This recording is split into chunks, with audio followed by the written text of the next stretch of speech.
पहले सीबीआई इसी तरह का एक्शन करती थी तो आप लोग बहुत सीबीआई का पीठ थपथपाते थे। हालांकि देश की सर्वोच्च अदालत ने सीबीआई को लेकर भी जो टिप्पणी की थी तोतावाली, वो भी देश के सामने है। लेकिन आज की तारीख में बीजेपी ये दावा करती है कि जो करप्ट लोग हैं उनके खिलाफ अगर ईडी ताबड़तोड़ कार्रवाई कर रही है तो फिर सिर्फ उन्हीं लोगों के पेट में दर्द होता है जो इसमें इन्वॉल्व हैं। इस पर जवाब दीजिए। अगर जांच एजेंसियां अपना काम नहीं करेंगी तो ये जो भ्रष्ट लोग हैं, जो रुपए पकड़े जा रहे हैं अलग अलग हिस्सों से, अगर हम महाराष्ट्र को थोड़ी देर के लिए छोड़ भी दें, और यहां पर भी करप्शन का गंभीर आरोप लगा हुआ है, जांच होने दीजिए, दूध का दूध पानी का पानी हो जाएगा।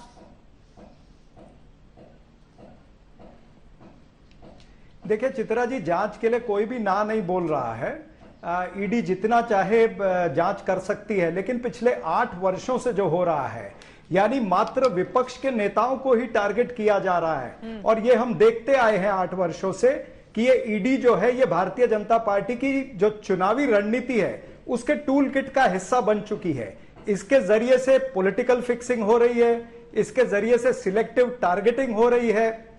और आपको यह भी बताऊं कि ये वही संस्था है जिसके जरिए से भारतीय जनता पार्टी ये मैसेज देना चाहती है, या तो हमारे साथ मिल जाओ या हमारे सामने घुटने टेक दो, झुक कर रहो, सर उठाकर मात्र हम रहेंगे, दूसरा कोई नहीं रहेगा।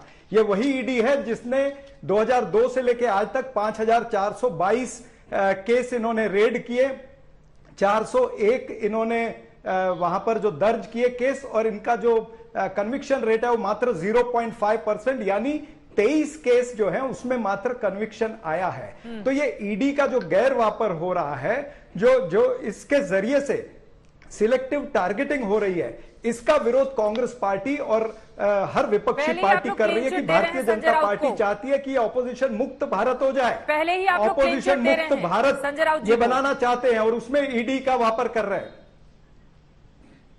नहीं तो ये तो पहले आरोप लगा रहे हैं कि वो करप्ट हैं, पहले ईडी को सिद्ध करना पड़ेगा, नहीं तो ये कैसे होगा।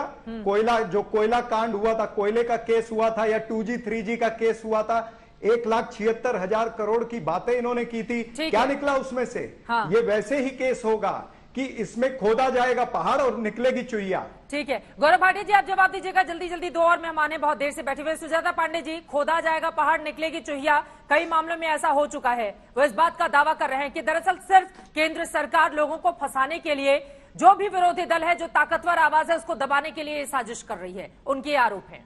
देखिए चित्रा जी, आपके ही शो में मैंने ये बताया था कैसे कन्विक्शन रेट जो है वो 93.3% है ईडी का, अगर देखा जाए, क्योंकि ये बहुत ही सेलेक्टिवली इसको उठाते बोलते हैं 17 सालों में इतना ही कन्विक्शन हुआ, वो डेटा नहीं होता, आपको ट्रायल पीरियड से देखना होता है।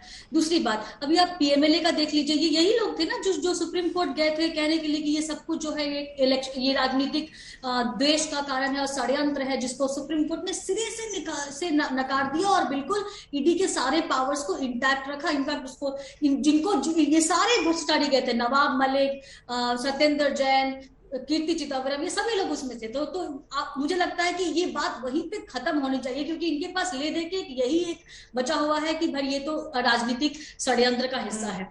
दूसरी चीज आप देख लीजिए, अब ईस्ट और west, when it comes to corruption, opposition is absolutely the best. East में पार्था चैटर्जी ने झंडा उठाया हुआ है, जहां पे कैश के अंबार मिल रहे हैं। कांग्रेस का भी जामताड़ा के जो विधायक है, उनकी पूरी कार में पूरे नोट से बड़ी एक कार मिली है, जिसको पश्चिम बंगाल में पकड़ा गया है। और यहाँ पे संजय राउत भी पकड़े गए हैं। अभी पहले अनिल देशमुख थे और अब उसके बाद फिर सारे विरोधी पकड़े जा रहे हैं। कोई भी इधर का है जिसका नाम आप गिनाना चाहेंगी? ईडी की सारी कार्रवाई तो उधर ही हो रही है ना, इसी वजह से सवाल पूछे जा रहे हैं। चित्रा जी, एक बात बताइए चित्रा जी, ये लोग कोर्ट गए थे कि नहीं गए थे? कोर्ट ने इनको बेल देने से भी इनकार किया। यहाँ तक कि संजय रावत के केस में तो ये भी कहा कि कस्टोडियल इंटरोगेशन इसका बहुत जरूरी है। हाँ। इसका कारण ये है चित्रा जी कि कांग्रेस के साथ या उससे निकली हुई जितनी पार्टियां होती हैं, उसके डीएनए में करप्शन आ ही जाता है। चाहे आप इतिहास ले लीजिए या आज का माहौल ले लीजिए, ये कहीं आपको नहीं गया है।